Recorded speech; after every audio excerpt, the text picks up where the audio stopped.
congratulate him on opening his business. And man, was I impressed. The business is just moving quick. The sales, customers, everything is just working seamlessly. The secret? He said, "It's MTN Business Broadband. In this fast-paced environment, we need fast and reliable internet to support all business types. No laggy online meetings, great download and upload speeds, impeccable business management systems, all inclusive. I mean, you can have it all." Sharp! I signed on immediately. To enable your business stay ahead and stay connected, make sure you're signed on to the best internet made just for businesses. MTN Business Broadband. Sign up today on broadband.mtn.com.gh and manage your account on my MTN app. Call 0244 308 111 for more information. We are good together everywhere you go.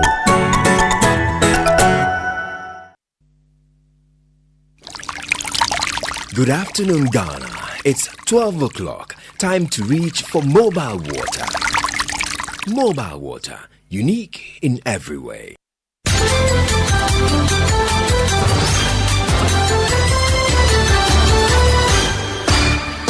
30 years of joyfulness. Hashtag Stop Galamsey now so on. Hello, good afternoon, and welcome to the Midday News.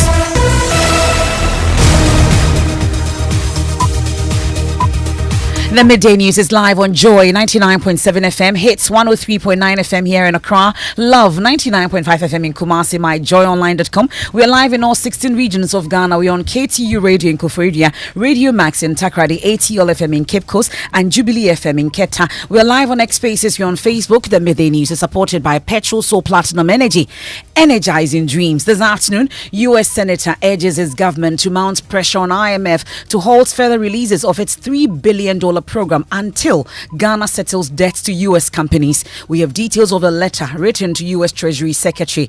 Also this afternoon, President Mahama releases fresh list of ministerial nominees with former minority leader Haruna Idrisu, Ahmed Ibrahim, Jifa Gomashi, and Kwame Govans Agboja all landing positions. Stay with me, I'll tell you all the details. Also, new audit report cast damning verdict on management of ECG as the audit says the company under declared revenue to the cash waterfall mechanism by more than 1 billion cedis. We have details as the audit report reviews. ECG is operating 84 bank accounts across 20 banks despite IMF conditionality. You want to stay for details of that. We have sports. Well, Black Stars assistant coaches Joseph Pencil and Lauman are about to lose their jobs as the axe falls on Ghana's failure to qualify for the AFCON 4 months after the facts. And much later, we'll tell you the enduring trauma faced by victims of fire outbreaks as the country recorded more than 4,600 fire incidents between January and September 2024. At the sight of the fire destroying my items, I had to be sprinkled with water before I could get back on my feet. That's and more in this afternoon's edition of the Midday News. I am Emefa Apawu. Please do stay on.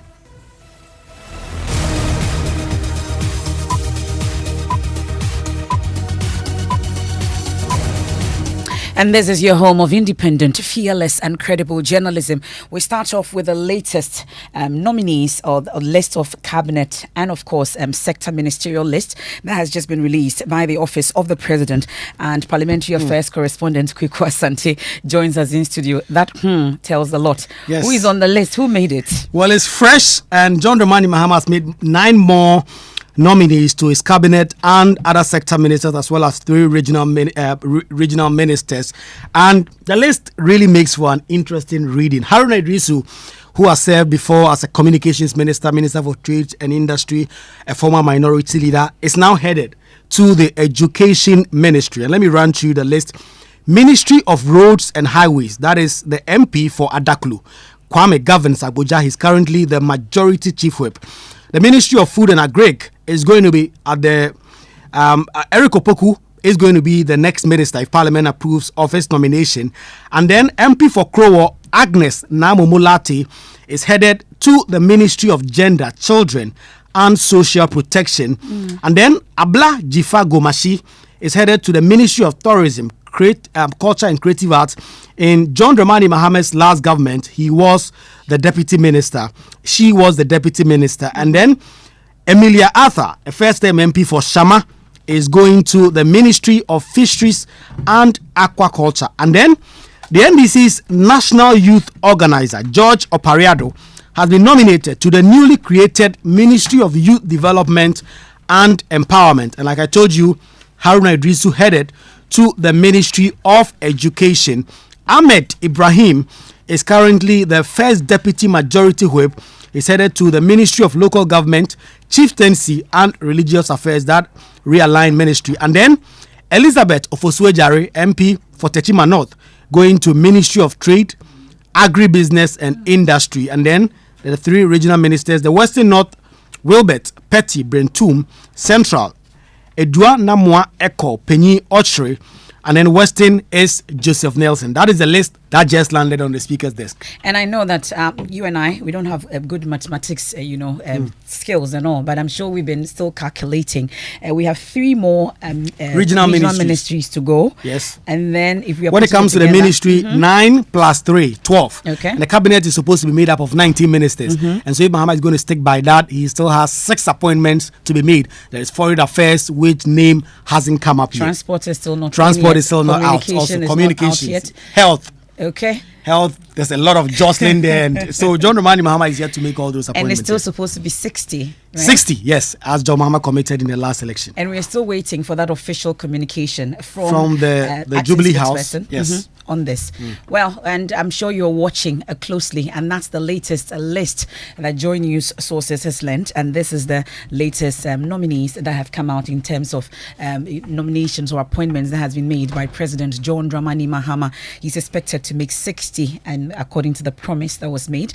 And so far, we've had a number of them come out, and Kweku Asante is watching closely and will bring us more on this. But Kweku, do we know when exactly Parliament will start the vetting? Because we know that we have 10 regional nominees already. Yes. We were told that even though they are on break, there's some form of arrangement in place. Yes, the last time Parliament sat last Thursday, they did suspend the standing orders to allow these nominations as soon as they land on the Speaker's desk to be referred to the appointment committee. I've been digging to get some information on when exactly they are going to do this. And once this reaches the desk of the Speaker and refers to them, we understand there will be a meeting among the leadership of the appointment committee to firm up a date. And so we expect as soon as tomorrow or Monday, the committee will reconvene and do the vetting for this 9 as well as the 13 other persons John Mahama so far nominated to the regional coordinating councils. Okay, that's a quick question with all the details. Stay with us, we'll bring you more as and when we get them. But let's head on to some other stories now. And a ranking member of the United States Senate Committee on Foreign Relations, Senator James Rich, has asked Treasury Secretary Janet Yellen to leverage the country's position as the IMF's largest shareholder to ask the IMF to get Ghana repay its debts to American entities. Well, he says that should be the precondition for U.S. support for further IMF assistance to Ghana.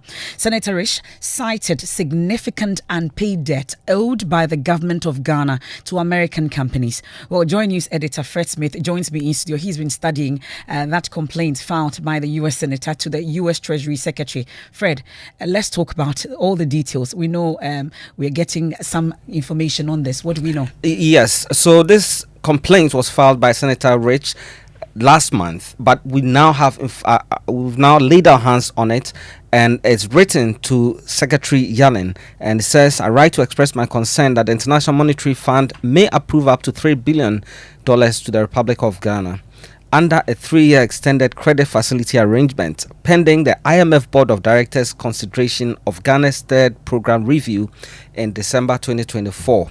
Given the significant reported arrears owed by the government of Ghana to American companies, I ask that you carefully consider the effects on these creditors and the message this action might have on other sovereign borrowers who may owe debts to American companies.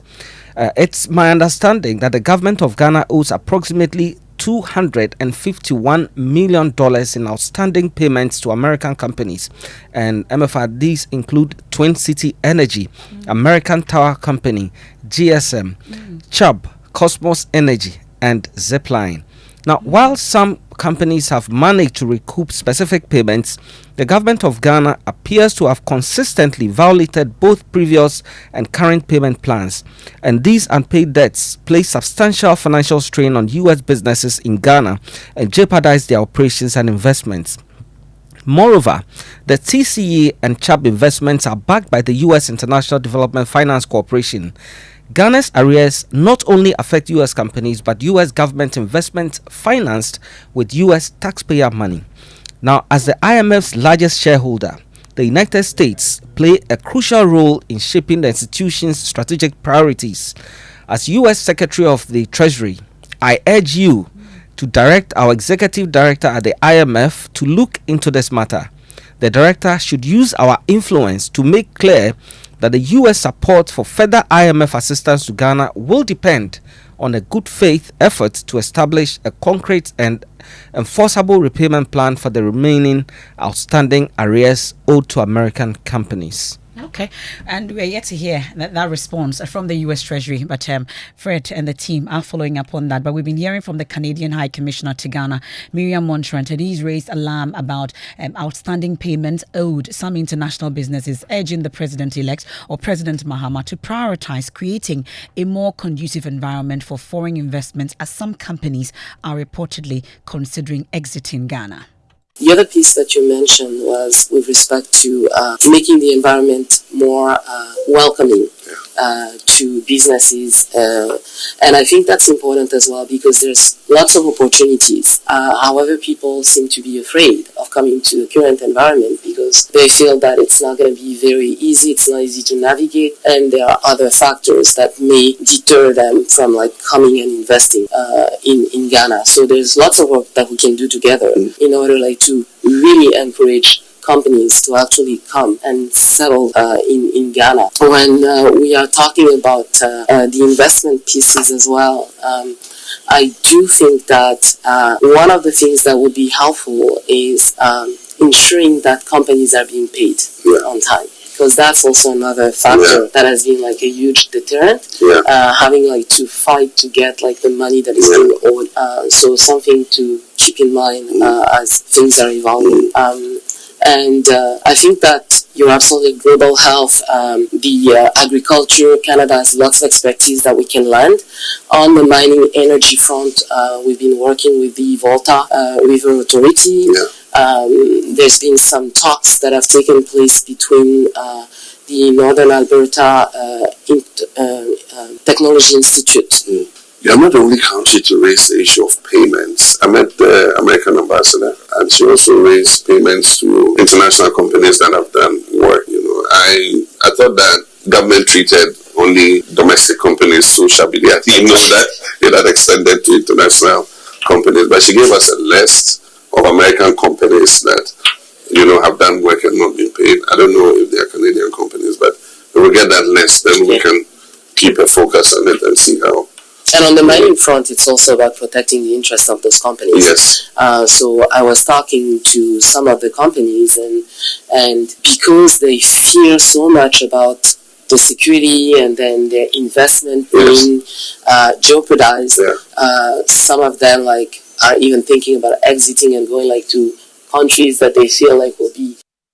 Well, so that's the Canadian High Commissioner to Ghana, Miriam Montrent, in that interaction with President John Dramani Mahama ahead of his inauguration. Let's interrogate this a bit more. This particular complaint filed to the U.S. Treasury by the U.S. Senator. And thankfully, we've been joined on the via Zoom by Professor of Finance at Andrews University in America. We are grateful for your time. Thank you so much for your time here on the Midday News. Really looking at this particular complaint that was filed, asking the IMF to actually halt payment so we are able to settle the debt to these American companies. How feasible really is it? How will it actually impact us, since we are already waiting for this tranche of money? We are told about 360 million. Good afternoon, Emefa, and good afternoon to your listeners. So, Emefa, the main role of IMF is to ensure that the world global trade is set in a stage that one country's failure will not affect another country. As mentioned, you notice that IMF is giving Ghana money to support our balance of payments. Technically, the balance of payment account must be used to settle our international trade partners, which includes the US and the companies being mentioned, those in Canada. What is currently happening is that we have received some part of the money. However, equitable distribution is not happening. And that is why we are seeing that we are getting these pressures from Senator Rich and also from Canada and other parties. What that they are ensuring, their action is that once IMF is playing the role to ensure that Ghana receives money to support its balance of payments, that money must be distributed equitably to companies that are multinational so that the countries will not suffer. So this is very, very important. The Ghana government may have to review our process. If push comes to shove, what may happen is that if IMF is able to ascertain that Ghana is not paying these partners, they also may have to have the right to say we are going to reduce the payment that we have to send to Ghana to pay for these suppliers. And that is what we are currently seeing, that there's this pressure coming in. So the work is on the current finance minister, the incoming finance minister, to ensure that there's equitable distribution of these IMF funds coming to Ghana. Well, but the concern also is, at least we're expecting about 720 million this whole year. And from the calculations we've been doing so far, at least we are owing these companies about 250 million. If these monies, or if the 720 million does not come, because what Senator Risk is asking for is that we halt that particular payment to Ghana until we are able to pay it. Where are we going to get the money from to settle these debts? Do we have an idea?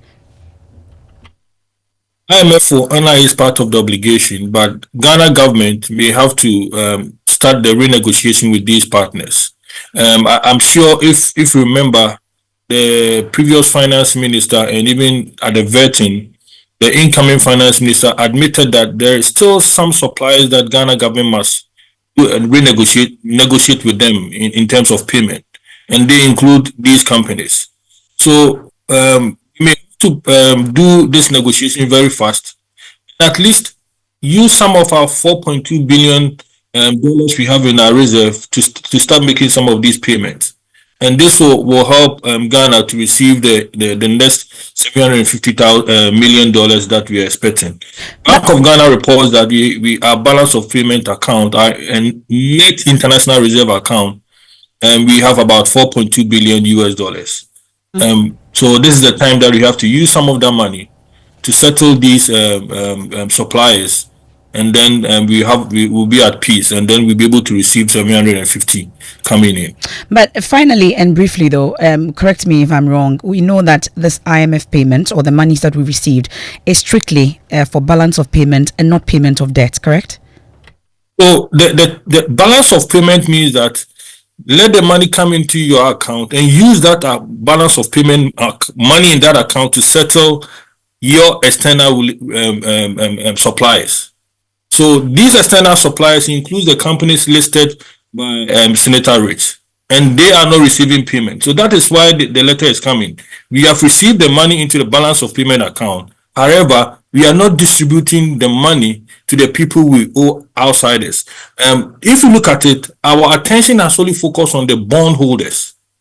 The bondholders are not the only people that must receive the payment. They include also these foreign companies. This is what must be done. And that is why I said that they have noticed that equitable distribution of the money being sent from IMF is not being done. Okay. And this letter is putting pressure on Ghana government to make sure that these suppliers are paid. Well, this is an issue we're worth interrogating a bit more. We are grateful for your time. That's Professor William Pepra there. He's a professor of finance at the Andrews University, joining us with all the updates on this. But let's quickly take a look at the impact on our diplomatic relations as well. And Ishmael Lovo joins us on the line. Let's take a look at this. Must we be worried about this particular development? Yeah, good afternoon and good afternoon to your listeners. Yes, of course, over time, if this persists, then your relation with your creditors will deteriorate, and that is not good for the business environment in Ghana and Ghana's image. Well, so what must we do at this point? Sometimes it does appear that we may see the money, but the money has to go into other things, haircuts and all, and we will have to serve other interests as well. Now, if we look at the concern the U.S. is raising, it's about equitable distribution of what we are receiving from the IMF. So what you need to do is to engage these suppliers, and any payment plan you agree with them, then you have to comply with those payment plans.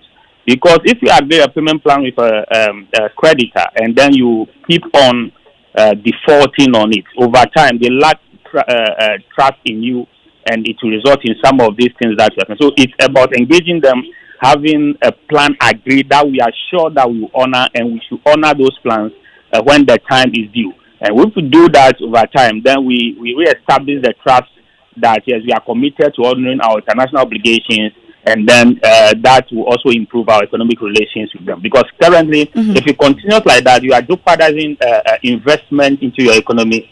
You are signaling a wrong signal to foreign investors who may not want to come in because of the way you are doing business.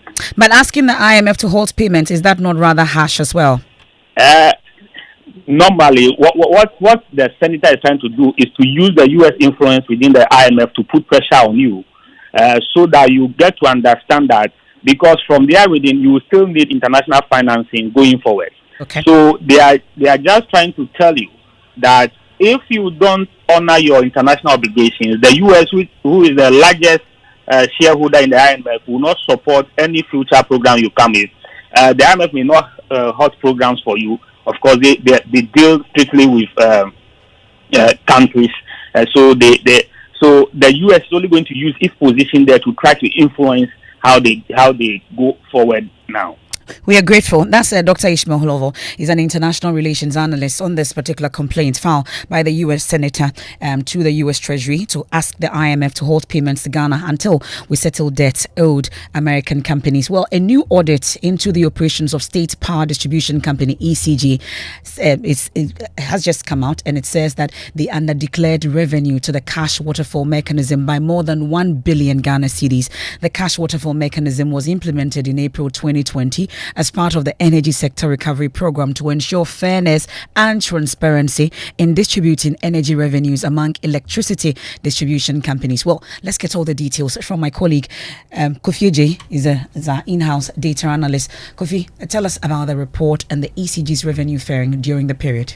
So, Emefa, the report is an account validation of the ECG's revenue collection conducted between, October to December 2020. So that's the last quarter of 2023. It focused on the cash waterfall, just like you said.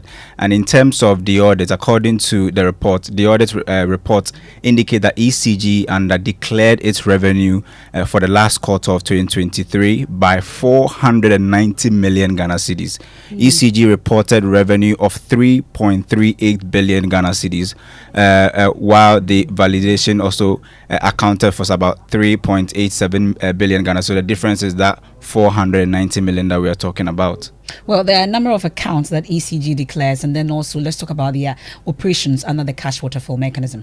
So according to the report, revenue collection in the cash waterfall mechanism for the period under review when compared to the validation report by ECG were underdeclared by some 1.14 billion Ghana cedis. The discrepancy suggests that collection recorded in ECG's bank statement were not accurately captured within the cash waterfall mechanism. And additionally, when they comparing ECG's revenue collection sheet, the cash waterfall mechanism again fell short by over 600 million Ghana cedis. And the report also highlights delays in payments to independent power producers. Now, in terms of the ECG's numerous accounts, right, the report states that ECG was operating 84 bank accounts across 20 different banks during the second quarter of 2023. We understand that there's a directive by the IMF to consolidate all these accounts into one centralized account, but ECG has still not done so. There's a lot to unpack in this particular report, but briefly before I let you go on revenue collection, I understand the report highlights payments to payment platform vendors, and was there any mention of fuel purchases made by ECG? Absolutely. So yes, the report under the cash waterfall mechanism, in fact, revealed that 475 47.5 million was paid as commission to the vendor responsible for providing, payment platform usage for revenue collection. Notably, Emefa, these commissions were deducted before net amounts were reported in the cash waterfall mechanism. The report points out that there is no provision within the cash waterfall guidelines authorizing the payment of such commission. Now, if you look at the other side, that has to do with discrepancies. We can identify discrepancies between the declared payment to fuel suppliers and actual payments recorded in the ECG's payments record. According to these records, ECG paid 138.74 million Ghana cedis for emergency fuel, but only 18.2 million was declared under the cash waterfall mechanism. It's a good time for a quick breather. Thank you very much, Kofi J. I'm here on the Midday News live on Joy 99.7 FM, Hits 103.9 FM in Accra, Love 99.5 FM in Kumasi, myjoyonline.com. We are live on X Spaces on Facebook. The Midday News is supported by Petrosol Platinum Energy, energizing dreams. Our top stories: President Mahama releases fresh list of ministerial nominations with former minority leader Haruna Idrisu heading to the Education Ministry. Governs Kwame Agboja, Ministry of Roads and Highways; Eric Opoku, Ministry of Food and Agriculture; George Opariado, Ministry of Youth Development and Empowerment; Ahmed Ibrahim, Ministry of Local Government, Chieftaincy and Religious Affairs; Elizabeth Ofuswejare, Ministry of Trade, Agribusiness and Industry. We return from the break. We have sport. Please do stay with us.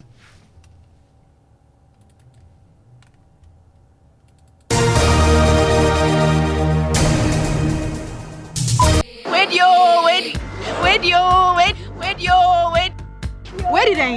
Now I don't know many just sir. Obiang, what to chrome her? Ain't you want to say Petrosol for your energizing dreams for motion? Hey boy. Petrosol are celebrating their 10 years in grand style. They're giving back to their loyal customers. Hope you have registered at their online portal. Don't say I didn't tell you. Each month, customers will stand a chance of winning items like tricycles, motorcycles, television sets, refrigerators, phones, fuel vouchers, and many more. But the best part is that at the end of the promo, we will be giving out a grand prize of 2 Suzuki Espresso cars to lucky winners who stay with us all through the promo period. All you need to join is to visit any of our over 100 stations across the country to get registered, or go to www.petrosolcrm.com to register online. Petrosol, energizing dreams. Thanks for staying with us. It's time for sports. Victor. Well, we understand that finally the axe has fallen on Ghana's failure to qualify for the African Cup of Nations later this year. Otuado, the head coach of the team, is expected to stay. Rather, his 2 assistants, Joseph Lauman and John Paintel, are set to lose their jobs. The GFA is in talks with 2 expatriate coaches to replace them. Comms Director at the Ghana Football Association, Henry Asante Chum, says the decisions are part of an internal audit. At the last ESCO meeting, after Otto presented his report to the council, there were loads of considerations, discussions, analysis of the team. They looked at all the departments, they looked at the technical team, the backroom staff, and other service providers. At the end of the day, there was a decision to make some changes. Yep, so the man who superintended over the failed campaign, Otuado, retains his job, but his 2 lieutenants have taken the fall for this. Well, they are the reason for his failure. It cannot be. Okay, but you still don't have a minister yet. No, we don't. Okay, we are waiting for how it goes. Now, Ghana has recorded more than 4,600 fire incidents between January and September 2024, raising serious concerns about public safety. The recurrent market fires have left countless individuals devastated, not only grappling with the loss of their livelihoods, but also enduring profound psychological impact. Jennifer August delves into the enduring trauma faced by victims of these fires. On January 2, 2025, a fire at Kantamanto Market destroyed properties and livelihoods. It is one of many fires ravaging major markets nationwide. Midday minsio.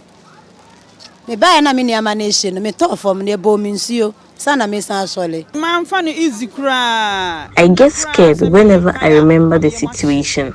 What has happened is difficult. I am suffering. Up to now, People collapsed, with some still in the hospital. Recently, another person also collapsed. A guy who helps us also died from the fire. Experiencing a fire, especially with livelihood loss, can deeply impact mental health. Recovery is long and challenging for those who lose everything. Dr. Abigail Na Ayele Harden, a psychiatrist at the Kolebu Teaching Hospital, sheds light on the psychological toll of Ghana's market fires. Initially, in the early stages, rely on your loved ones, seek support from your family, from your friends. Thereafter, we'd also encourage you to seek help from a mental health professional. Well, that's a Jennifer August report read to you. And we also know that government has allocated emergency funds in addition to dispatch supplies to tackle the senior high school food crisis. We'll bring you more subsequently. But what are people talking about on social media stuff for MNJ? KNJ. JK. It looks like this position, when you take it, you go to presidential affairs. I brought my passport today. And why do you have your passport in here? We'll get into that very soon. But Very soon. before that, Emefa, Jeffrey Ebo Ahin, the Swesco student, has been trending for a while now. What's happening? So he found a missing purse and returned it to the authorities. They gave him 20 cedis. But you see, the reason why he's still trending is that he has received 1,000 Ghana cedis cash prize from Adepat Teachers Credit Union in Aguna Swedru. Nice. That's not the only thing. This morning, Professor Jampo of the University of Ghana has also promised to give him 10,000 Ghana cedis as a reward. He's receiving hampers. Emefa Apawu is also promising to give. Emefa Apawu is also promising. But then away from that, Black Sharif was also trending. Blacko is used to receiving gifts. Emefa, I know you're a Blacko fan. He gives gifts to most of his fans. But then there's this. That's the whole point. Why haven't I kept on asking Kofi. So that's the argument on social media. People are asking why they also haven't received theirs. They feel like they are entitled to that more than anybody. But then diplomatic is trending. Passport. That's why I have my passport. But here. this passport is not close to a service or diplomatic. Yeah, so let me just read this two comment. Oswald says that how the National Cathedral project, how did these three qualify for diplomatic passport? They were going for fundraising. To go to Israel or no, they were going for fundraising. Okay, Mula said that people who chair the project that never saw daylight. Now this country, why? So there's a whole conversation. And the Ministerial and the spouses and all those things. Right. And the Ministerialists, people are talking about. Yeah, I mean, like we rightly, had a conversation about. I mean, Ablanji Fagumashi, MP designate for. Tourism, culture. Are you excited about that? Yeah. You are looking forward to it. I think they actually predicted. Your desk predicted that. Yes. Waiting for the veteran moment. Yeah. On that note, we wrap up today's edition of the Midday News. Thank you very much, Kofi and Jackie. And there's more when you log on to myjoyonline.com. Our top stories: President Mahama makes fresh list of ministerial nominees. There's more when you log on to myjoyonline.com. We have Living Word with Pastor Mensa Otabil. God has not given us the spirit of fear. Episode 6. I am Emefa Apawu. Have a good afternoon.